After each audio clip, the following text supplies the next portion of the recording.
হুজুর, এই নেন আপনার এই মাসের হাদিয়াটা। আলমগীর ভাই, জি হুজুর, কিছু বলবেন? আলমগীর ভাই, আমি বেশ কিছুদিন ধরে ফলো করতেছি আপনার বাবা মসজিদে আসতেছে না নামাজ পড়ার জন্য। আপনার আব্বা কি অসুস্থ নাকি কোথাও ঘুরতে গেছে? হুজুর, আমার বাবা তো আর আমাদের সাথে থাকে না। কি বলেন আপনি? আপনার বাবা আপনাদের সাথে থাকে না? এটা আবার কেমন কথা? হুজুর, আপনি যত জানতে চাইতেছেন তাহলে শুনেন ঘটনা।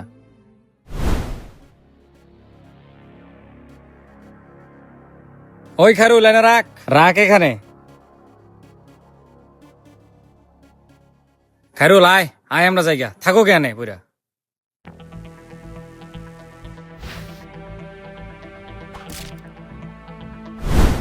ও, তাহলে এই বিষয় আপনি আপনার আব্বুরে জঙ্গলে ফেলাই দিয়েছেন? হুজুর, আমি তো আমার আব্বারে জঙ্গলে ফালা রেখে আসি নাই, থুয়ে আইছি। আর আমি তো মাঝে মধ্যে খাবার দিয়ে আসি, খোঁজ খবরও নেই। এতে আমার আবার কোনো সমস্যা হয় না। কিন্তু উনি তো আপনার জন্মদাতা পিতা। হ্যাঁ, উনি আমার জন্মদাতা পিতা, কিন্তু উনি তো প্যারালাইজড। উনি চলতে ফিরতে পারে না, সারাদিন বিছনায় পড়ে থাকে, মুখ দিয়ে লালা পড়ে, আর এইগুলা আমার বউ সহ্য করতে পারে না। তাই আমি আমার বাবারে জঙ্গলে রেখাইছি। ও আচ্ছা, আপনার বাবা অসুস্থ দেখা আপনার বাবারে আপনি জঙ্গলে ফেলা রেখেছেন? আসলে হুজুর, আমার বাবার এমন অবস্থা হয়েছে যে আমাদের পরিবারে বোঝা হয়ে দাঁড়াইছে, তাই বাধ্য হয়ে আর কি জঙ্গলে রেখাইছি। তো হুজুর, এবার তো বুঝলেন, এবার আমরা যাইতে দেন। ভাই দাঁড়ান, আপনি এখন যেতে পারবেন না। যেতে দিবেন না মানে? আপনি কি আমাকে জোর করে আটকে রাখতে চাইতেছেন? যেতে পারবেন, কিন্তু আমার একটা শর্ত আছে। শর্ত? আবার কি শর্ত? আচ্ছা, আপনি বলেন। আচ্ছা ঠিক আছে, তাহলে আপনি আমার পিছে পিছে আসেন। ভাই, এই জাম গাছটা দেখতে পারতেছেন? আপনি 1 ঘন্টা এই গাছের নিচে বসে থাকেন, আর এই 1 ঘন্টা আপনার সাথে যা যা ঘটবে সব আমাকে জানাবেন। আমি 1 ঘন্টা পরে এসে আপনার কাছ থেকে সবকিছু শুনবো। আরে হুজুর, এসব আপনি কি বলতেছেন? আমি যদি এখানে 1 ঘন্টা বসে থাকি তাহলে আমার সময় লস হবে না? আরে, আপনি এত কথা বলতেছেন কেন? আপনাকে আমি যেটা বলছি আপনি সেটাই করেন। যান, গাছের নিচে বসে থাকেন। বুঝলাম না, হুজুরের টাকা দিতে কি আমি বিপদে পড়ে গেলাম? না, যাই ওখানে বসে থাকি, যা হওয়ার হবে।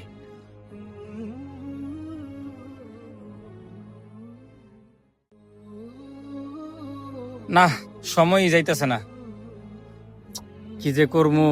দূর, ভাল লাগে না কিছুই।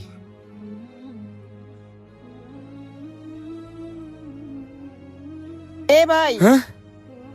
আপনাকে আমি বলছি বসে থাকতে, আপনি ঘুমাইতেছেন কেন? হুজুর, আপনার তো 1 ঘন্টা সময় অতিবাহিত হয়েছে, এখন কি আমি যাইতে পারি? হ্যাঁ যাবেন। যাওয়ার আগে আপনার সাথে কি কি করছে আমাকে বলে যান। হুজুর, আমি এখানে বসার পর দেখলাম কিছু বাচ্চারা এসে এখানে খেলাধুলা করতেছে, আর এই তীব্র গরমে কিছু ব্যক্তি এসে এখানে রেস্টও করে গেছে। তারপরে হুজুর আমি ঘুমিয়ে গেছি, আমি আর কিছু বলতে পারি না। আচ্ছা, আপনি গাছের নিচে 1 ঘন্টা বসেছিলেন, গাছ কি আপনার সাথে কথা বলছিল? আর এইসব কি বলতেছেন হুজুর? গাছে কখনো কথা বলতে পারে? ও আচ্ছা, গাছ কথা বলতে পারে না? তাহলে মানুষ কেন গাছের নিচে এসে বসে থাকে? হুজুর, আমি তো এসব কইতে পারি না, ওনারা কেন এসে গাছের নিচে বসে থাকে? এই গাছ শুধু মানুষকে দিয়ে যাচ্ছে। এই গাছের ছায়া নিচে পোলাপানে খেলাধুলা করতেছে, এবং এই গাছ ফলও দিচ্ছে। এই গাছটাও কিন্তু আপনার বাবার মতো। এই গাছটা চলতে পারে না, কথা বলতে পারে না, কিন্তু আপনি যখন ছোট ছিলেন এই গাছটা আপনার বাবার মতো আপনাকে ছায়া দিয়ে গেছে। আপনার বাবা আপনাকে খাওয়াইছেন, পড়াইছেন এবং আদর যত্ন নিয়ে বড় করছেন। আর এই হাত দিয়ে আপনার বাবা আপনাকে লালন পালন করতে অনেক কষ্ট করছে। আর এটা কিন্তু আপনার বাবা আপনাকে কখনোই বুঝতে দেয়। সব সময় একটা কথাই মনে রাখবেন, বাবা মা কখনোই বোঝা নয়, তারা হচ্ছেন একটি শিকড়, যে শিকড়ের উপর ভর দিয়ে আপনি মাথা উঁচু করে দাঁড়িয়ে আছেন। এখনো সময় আছে ভাই, বাবা মাকে সম্মান করতে শিখেন। বাবার ছায়া হারিয়ে গেলে রোদের তাপটা বেশি অনুভূত হয়, অতএব বাবাকে সম্মান করতে শিখুন, ভালোবাসতে শিখুন। তো ভিউয়ার্স, আজকের ভিডিওটা আপনাদের মধ্যে কেমন লেগেছে অবশ্যই কমেন্ট বক্সে কমেন্টস করে জানাতে ভুলবেন না। And thanks for watching my videos.